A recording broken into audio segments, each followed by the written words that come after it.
Question number 7 में इसने क्या बोला है, a man buys 11 lemons for ₹10। ठीक है, तो CP ऑफ 11 लेमन्स कितना हो गया, ₹10। मुझे कैसे पता लगा CP है, जब कोई चीज़ आप खरीद रहे हो तो आपके लिए CP होगा, कॉस्ट प्राइस। ठीक है, man buys 11 lemons for ₹10, sells 10 lemons for 11। SP of 10 lemons कितना हो गया, ₹11। ठीक है, जब आप कोई चीज़ बेचोगे तो आपके लिए SP हो गया। अब ध्यान दो, CP कितना है 11 लेमन का, इतना। SP कितना है 10 लेमन का, इतना।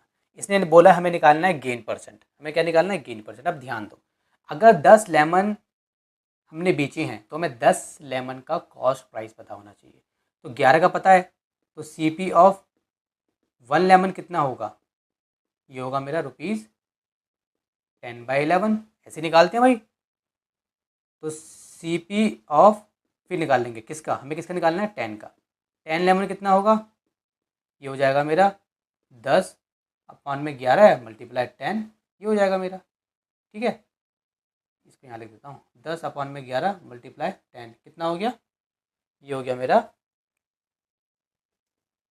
100/11। यहाँ पे रुपीज़ लगा दो। समझ में आया। देखो, अगर मैं कहूँ एक मैंगो 10 रुपये का है तो 2 मैंगो कितने के होंगे, आप बोलोगे 2 × 10 = 20। लेकिन अगर मैं बोलूँ 2 मैंगो, इसको भूल जाओ, इस वाले को भूल जाओ थोड़ी देर के लिए, मैं बोलूँ 2 मैंगो 20 रुपये के हैं। ठीक है, तो बताओ 3 मैंगो कितने के होंगे। तो आप क्या करेंगे, पहले आपको एक मैंगो का प्राइस निकालना पड़ेगा। आप बोलोगे 20/2, 20 मैंगो 2 रुपये के, तो एक मैंगो कितने का हो गया, 10 रुपये का हो गया। जब एक मैंगो आपको पता चल गया 10 रुपये का है, तो आप बोलोगे अब निकाल दूंगा 3 मैंगो, तो 3 × 10 = 30। तो उसी तरीके से 11 लेमन कितने के, 10 के, तो एक लेमन कितने का होगा, 10/11 का। 10 लेमन कितने के होंगे, फिर जो भी 10 से मल्टीप्लाई कर देते हैं, जैसे हमने यहाँ पे 3 से मल्टीप्लाई करा है। ठीक है, इस तरीके से 8th क्लास में हो ये तो आता होगा और आना चाहिए। ठीक है, अब देखिए, हमने 10 लेमन बेचे और 10 लेमन CP मतलब खरीदे। तो अब हम निकाल देंगे, क्योंकि मैंने आपको बताया था जब भी आपको प्रॉफिट या लॉस निकालना है तो जितना आपने बेचा है, कोई चीज़ अगर आपने 2 बेची है तो 2 का CP होना चाहिए। अगर आपने 10 बुकें बेची हैं तो 10 बुक का CP आपके पास होना चाहिए। आपने 20 मैंगो बेचे हैं तो 20 मैंगो का CP होना चाहिए। अब देखिए, अब गेन निकालेंगे, क्योंकि इसने बोला गेन परसेंट निकालो, इसका मतलब गेन ही हुआ है, सोचने की ज़रूरत ही नहीं है।